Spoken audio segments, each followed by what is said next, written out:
मुझे लगता है कि शायद मैं लीड कर रही थी, ये लोग मेरे इक़्तिदार में आने से डर गए।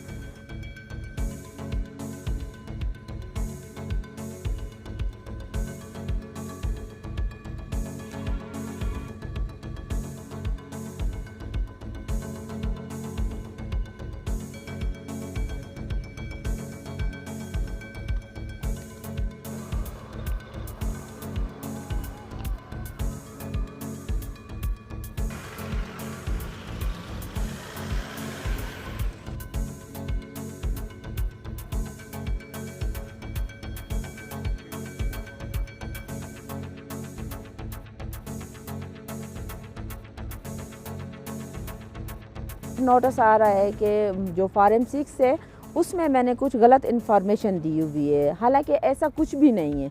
मेरे पास तमाम डॉक्यूमेंट्स जितने भी हैं वो मौजूद हैं, मैंने तमाम डॉक्यूमेंट सबमिट किए हैं। मुझे समझ नहीं आ रही क्यों, मैं तो पिछले 10 सालों से जा रही हूँ। मैंने बड़े अच्छे तरीके से, बड़े साइलेंट रह के, अमन कायम रखते हुए, हर चीज़ को देखते हुए अपना काम किए, बड़े मुखलिस तरीके से। मैं पिछले 6 सालों से फील्ड वर्क कर रही हूँ। ये गवर्नमेंट का एक जो प्रोग्राम है उम्मीद, उसके ज़रिए मैंने फील्ड वर्क बहुत ज़्यादा किए पूरे डिस्ट्रिक्ट कपवारा में जो है। तो मुझे जाना जाता है अपने काम की वजह से। नेशनल अवार्ड के लिए मेरी नॉमिनेशन हुई है। उसके अलावा मैंने प्राइम मिनिस्टर ऑफ इंडिया से स्टेट लेवल पे बात की है। तो अब एंड टाइम पे आके ऐसा इशू बना देना, वैसे मुझे लगता है इसके पीछे कुछ और प्रोपेगेंडा है। रीज़न मैं नहीं हो सकती हूँ रीज़न। मेरे पास तमाम डॉक्यूमेंट्स कंप्लीट हैं।